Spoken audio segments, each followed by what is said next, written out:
The forest was quiet that morning, too quiet for comfort. The kind of silence that made even the wind sound cautious. Emily hadn't meant to come this far off the trail. She'd only wanted to clear her head, to walk until the noise in her mind finally stopped. But the stillness of the woods wasn't peace. It was emptiness, the kind that mirrored everything she'd been trying to escape since she left the army. Her boots sank into damp soil as she paused, scanning the tree line. That's when she saw it, a streak of movement, fast and low to the ground. Then a sound, sharp and sudden, a whimper. She turned toward it instinctively, her body reacting before her thoughts caught up. Out from the shadows limped a dog, its fur matted with mud and blood. It stopped a few feet away, panting, its eyes locking onto hers with something more than fear. Emily crouched slowly, her voice soft. "Hey, it's okay." But the dog didn't come closer. It barked once, hoarse, broken, then turned back toward the deeper woods. It looked over its shoulder, waiting. She should have walked away. She told herself that twice. But there was something in that look, pleading, desperate, that she couldn't ignore. She followed. Branches scraped against her jacket as the dog limped ahead, disappearing and reappearing through the fog. The air grew colder, thicker. The smell of pine mixed with something faintly metallic. She tightened her grip on the strap of her bag, every instinct awake now. When the trees finally opened up, she saw it. A cabin, dark, half hidden by vines, windows clouded with dust. The dog stopped at the porch and sat down, staring at the door like it was waiting for her to open it. That's when she realized, this wasn't random. The dog hadn't just found her. It had led her here. The air around the cabin felt heavy, as if the forest itself was holding its breath. Emily hesitated at the edge of the porch, her heart thudding in her chest. The dog sat silently, its gaze fixed on the door. Every instinct told her to turn back, to get out while she still could, but something deeper pushed her forward. Maybe it was the soldier in her, the one trained to follow signs others would ignore. Or maybe it was the quiet plea in that dog's eyes. She reached for the doorknob. It was cold, slick with moisture, and when she turned it, the hinges let out a long, tired creak. The smell that met her was a mix of damp wood, rust, and something faintly metallic. She stepped inside, her boots crunching over glass. The air was thick with dust, the kind that muffled every sound. Faded curtains hung in tatters. A broken chair lay tipped over near the fireplace.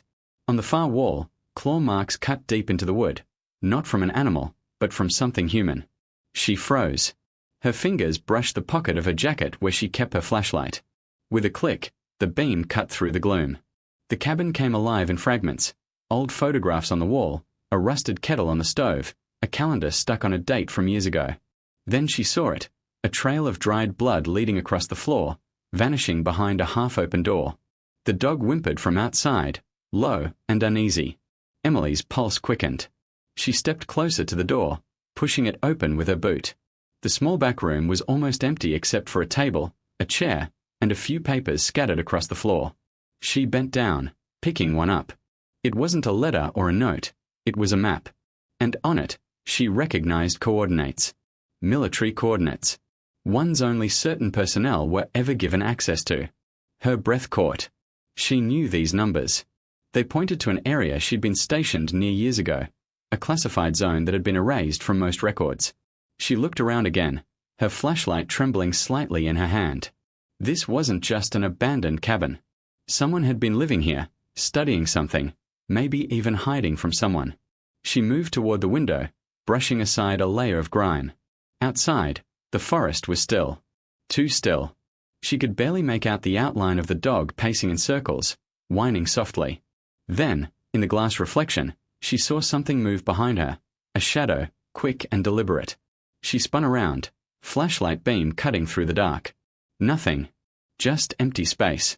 Her chest rose and fell in sharp, uneven breaths. She backed toward the center of the room, every sense alert. Then, as she turned, she saw something she'd missed before, a metal box under the table, half buried beneath fallen papers. The lid was sealed with a padlock, rusted but intact. Her flashlight beam caught something etched into the surface, 3 letters, asterisk asterisk UF.D. asterisk asterisk. She didn't know what they stood for, but the way they were engraved, precise, deliberate, made her stomach twist. She crouched, brushing off more dust. There was no key in sight, but when she leaned closer, She could hear something faint inside, like glass clinking against metal. She reached out, fingers trembling slightly, but before she could touch it, the dog barked sharply from outside. One bark. Then another. Louder. Urgent. She straightened immediately, scanning the doorway. The bark wasn't random. It was warning her. Someone else was out there. Emily switched off a flashlight, letting her eyes adjust to the dim glow from the windows. She moved quietly toward the wall, pressing her back against the cold wood, listening. Through the thin cracks, she caught the faint sound of footsteps, slow, careful, circling the cabin. Her hand went instinctively to the knife clipped inside her boot. The dog barked again, followed by a sharp yelp, then silence. Emily's breath caught in her throat. Whatever had brought her here was no longer just mystery. It was danger. And now, she wasn't sure if she had followed the dog into the forest, or straight into a trap. The silence that followed felt unnatural, too deep, too precise, as if the whole forest was listening. Emily stood motionless, every muscle tense. Her pulse thudded in her ears, and for a moment, she could hear nothing else. Then, crunch. A footstep outside. Slow, deliberate. Someone was definitely there.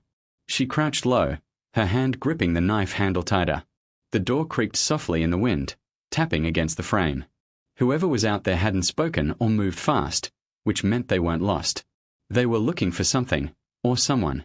Her breath came slow and controlled, the way she'd been trained. She edged closer to the window and peered through a crack in the curtain. The dog was gone. Her stomach dropped. A faint trail of blood in the mud led toward the trees. Panic and anger collided in her chest. She turned back toward the metal box under the table. Whatever was inside had to be connected to all this. She didn't have time to find a key, so she jammed the knife into the latch and forced it open with a sharp twist. The lock snapped. Inside were small vials filled with a cloudy blue liquid, sealed tight. Alongside them, she found a stack of old photographs, black and white, military issued. Each showed groups of men in uniform, posing near tents and trucks. But when she looked closer, she realized the insignia wasn't American. It was foreign. Russian, maybe. And in one of the photos, she recognized the landscape, the same ridgeline visible from this very cabin. Her throat went dry. These weren't just mementos. They were records, proof of something that wasn't supposed to exist. She flipped through the photos faster. In the last one, a group of soldiers stood beside a large metal container with the same 3 letters etched on the side. **UT F.D.***. Her heart pounded. She didn't know what UFD meant, but something in her gut screamed it wasn't good. She turned one of the vials in her hand, watching the liquid swirl. It shimmered faintly, unnatural, almost alive. The dog had led her here for a reason, and now she was starting to see why. Another sound outside. This one closer. Boots on wood. Someone stepped onto the porch. Emily's instincts kicked in. She grabbed the metal box, stuffed it into her bag, and moved quietly toward the back of the cabin. The boards beneath her feet groaned, and she froze. The doorknob turned slowly, almost silently, and then the front door opened. A beam of light swept across the room. A flashlight. She ducked behind the old stove, pressing her back to the cold metal. Dust fell from the rafters as the floorboards creaked under heavy steps. A man's voice spoke softly, too low for her to make out the words. He wasn't alone. Another voice answered from outside, shorter, sharper. Foreign. Emily's pulse roared in her ears. Whoever they were trained. Military, maybe private contractors. She peeked through a gap between the stove and the wall. The man stepped further inside. He was dressed in dark tactical gear, his boots clean despite the mud outside. His flashlight beam moved slowly, methodically, sweeping the room. Then it stopped, on the table, on the empty space where the box had been. His body stiffened. He called out something in Russian. A second later, another pair of boots entered. They scanned the room like predators tracking movement. She held her breath, gripping her knife, praying the old stove would hide her scent of sweat and fear. Then, her foot brushed against something metal.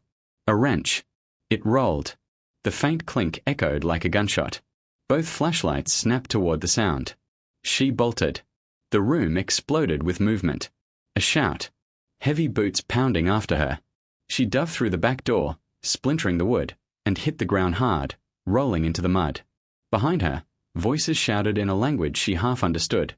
Commands, curses, orders to chase. She ran into the trees, her lungs burning, the bag heavy on her shoulder. Branches whipped at her face. She didn't stop until she could no longer hear them clearly. Only when she ducked behind a fallen log did she risk looking back. 2 flashlights moved through the forest, slow but relentless. They were searching. She clutched the bag to her chest, feeling the hard edge of the box inside. Whatever she'd found wasn't just a relic. It was dangerous. The dog hadn't just been leading her to safety. It had been trying to lead her away from this. And now she had it. Her breath came in shallow gasps as she leaned against the bark, forcing herself to think. She needed to get out of the forest, find a signal, contact someone. But before she could move again, a faint sound reached her, so faint she almost thought she imagined it. A whimper. She turned her head slowly. Just beyond the tree line, she saw movement, a flash of white fur. The dog. It was alive. It limped toward her, tail low, eyes wide and urgent. It stopped a few feet away and looked behind it, back toward the darkness. Then she heard it. The low rumble of an engine. They weren't just searching anymore. They had vehicles. Emily crouched, heart hammering. The dog gave a low growl, eyes locked on her as if waiting for a decision. She tightened her grip on the bag and met its gaze. "All right," she whispered, her voice trembling but steady. "Show me the way." And without waiting, the dog turned and disappeared into the trees again. Branches slapped against her arms as she followed the dog deeper into the forest.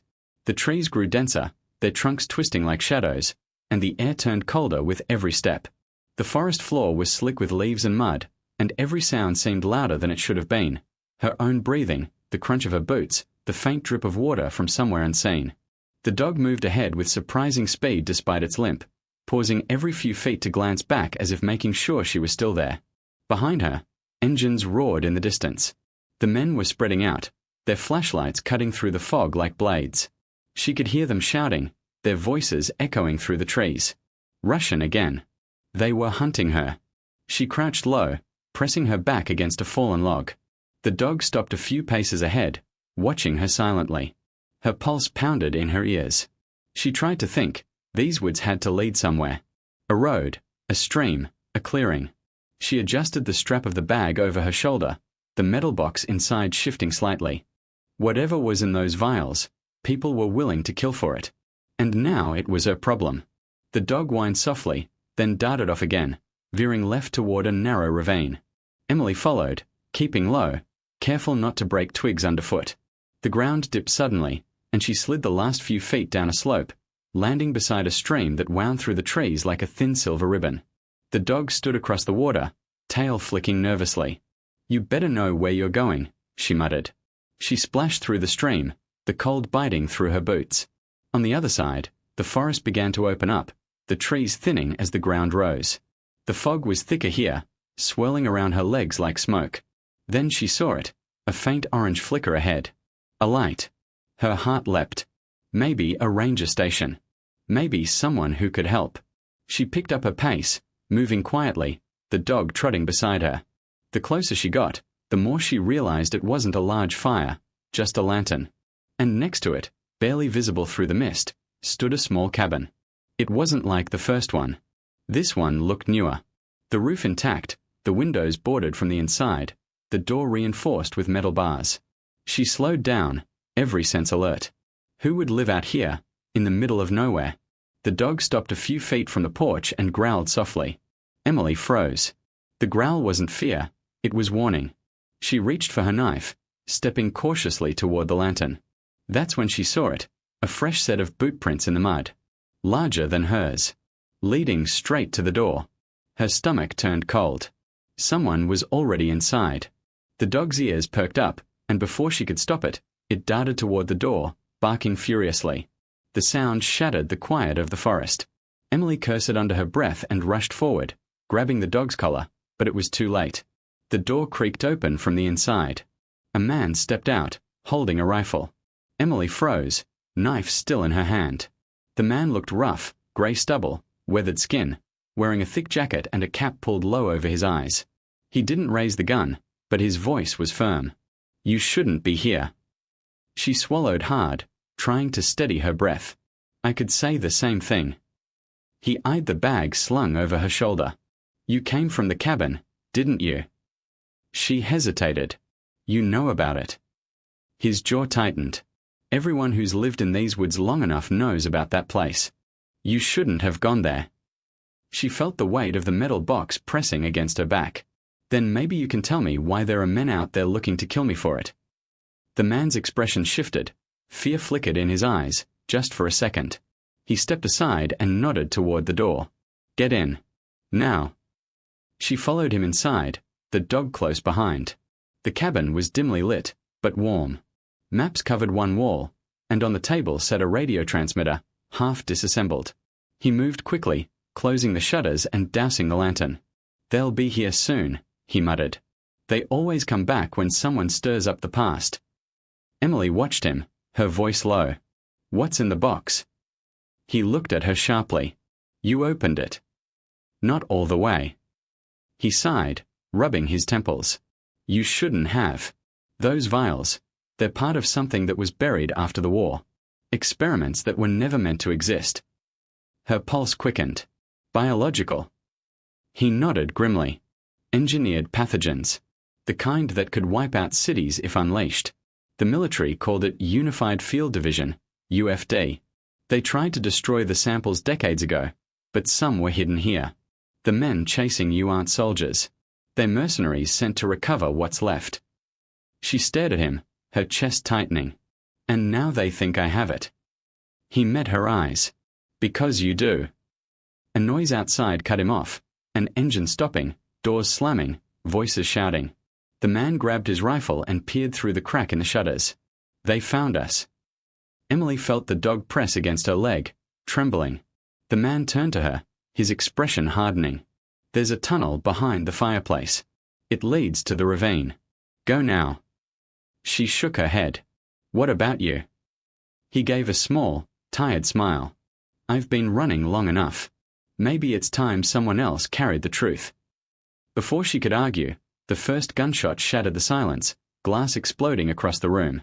She ducked instinctively, pulling the dog close, the sound of shouting and footsteps closing in fast. Go! He yelled, firing back through the window. Emily didn't think. She grabbed the bag, kicked open the hidden passage, and disappeared into the dark tunnel, the echo of gunfire chasing her into the earth. The tunnel was narrow, damp, and darker than night itself. Emily moved fast, crouched low, one hand on the cold stone wall to steady herself. Behind her, gunfire still echoed faintly through the forest, but down here, it was just her, the dog, and the pounding of her heartbeat. The tunnel twisted like a serpent under the earth, the air thick with soil and the scent of rust. Every few steps, she could hear water dripping from unseen cracks. The dog padded ahead, occasionally glancing back, its amber eyes gleaming faintly in the dark. She whispered to it, half to calm herself, half to break the silence. You've done this before, haven't you? The animal didn't respond, but its pace slowed as the tunnel widened. Faint light began to filter through her head, moonlight, seeping through a wooden grate. Relief washed through her chest as she pushed through the opening, emerging into the open night. The forest above had changed. Smoke hung in the air, and faint red light flickered between the trees. The cabin was burning. She turned back toward it, her throat tightening. The old man was gone. The men who had hunted her were still out there, and she was now carrying something worth killing for. She didn't have long. The dog barked once, snapping her out of it, and darted ahead. She followed, moving quickly through the undergrowth. The forest opened into a clearing she hadn't seen before. In the middle stood a rusted jeep, half covered in moss, its tires flat but its body intact. Inside, when she yanked the door open, she found an old military radio, the same type she'd used in deployment. She brushed away the cobwebs, turned a few knobs, and prayed it still worked. The speaker hissed, then crackled to life with static. She grabbed the microphone. This is Sergeant Emily Rhodes, ID 451-07 Delta. I'm requesting immediate extraction. Possible biohazard threat. Classified material recovered. Static. Then, nothing. She tried again, adjusting the frequency. Still nothing. The realization hit her hard. The signal wasn't reaching beyond the ridge. She needed higher ground. She slung the bag over her shoulder again and started toward the slope. The climb was brutal. Her muscles screamed with every step. Her palms scraped against rock and bark. The dog climbed beside her, panting but determined. Every time she paused, she could hear faint sounds behind her. Voices, footsteps, the crunch of branches. They were following the tunnel. They would find the exit soon. By the time she reached the ridge, her lungs burned, and her clothes were soaked in sweat and mud. She dropped to her knees near the summit and pulled the radio from her pack. Come on, she muttered, turning the dials again. The static shifted, and then a faint voice broke through. Rhodes. Confirm location. Her heart leapt. This is Sergeant Rhodes. Confirming. I have a package of military origin, UFD biosamples. Pursued by armed hostiles. Coordinates. She stopped. She didn't know the exact ones. The mountain range was vast, unmarked. Rhodes, say again. Coordinates. She looked up. The dog was staring east, where a flicker of light glowed faintly in the distance, an old radio tower. That's my beacon, she whispered. She clipped the radio to her belt and started running again, stumbling down the rocky slope toward the light. Behind her, gunfire erupted once more, echoing through the forest. Bullets ripped through branches, sending bark flying. She hit the ground hard, rolling behind a tree. Move, she hissed to the dog. They sprinted again, weaving between the trees. The tower grew larger, its skeletal frame rising above the tree line. She could hear engines now, trucks, closing fast. The headlights cut through the fog behind her. She reached the tower and threw the radio transmitter's power switch. The ancient generator coughed to life, sputtering. She grabbed the MIC, shouting over the roar. This is Sergeant Rhodes. Repeat, UFD samples recovered. Hostile pursuit. Requesting emergency airlift. No answer. Just static. She slammed her fist against the panel. Come on. Then, through the static, copy that, Sergeant. Hold position. ETA, 6 minutes. 6 minutes. That might as well have been a lifetime. The forest erupted with light as the trucks broke through the trees. Men in black tactical gear spilled out, rifles raised. She ducked behind the metal base of the tower, drawing her pistol. The dog barked fiercely, staying close to her side. Gunfire lit up the night. Sparks flew from the tower as bullets ricocheted off steel. Emily returned fire, aiming low, forcing them back behind their vehicles. 5 minutes, she muttered to herself, gripping the MIC again. You better be fast. The radio crackled again, faint but steady. Eyes on your flare, Sergeant. Can you mark the site? She reached into her bag, fingers brushing the vials for a split second before she found the flare gun. She aimed high and fired. A streak of red shot into the sky, bursting into light over the forest. The men below shouted, realizing what she'd done. A moment later, the sound she'd been waiting for filled the air, a low, distant thrum that grew louder by the second. The dog looked up, ears twitching. Helicopter rotors. The mercenaries opened fire toward the sound, desperate, reckless. Emily pressed herself against the tower, shielding the dog. The spotlight from above cut through the smoke and chaos, sweeping across the trees. A voice boomed through a loudspeaker. Sergeant Rhodes, move to extraction. She didn't hesitate. She sprinted into the open, bullets tearing up the dirt around her. The dog ran beside her, barking. The wind whipped her hair as the helicopter descended, its door gun opening fire in return. The last thing she saw before climbing aboard was the forest below, the cabin still burning in the distance, smoke curling into the night sky. Whatever had started in that place was over for now. But deep inside, she knew this was only the beginning.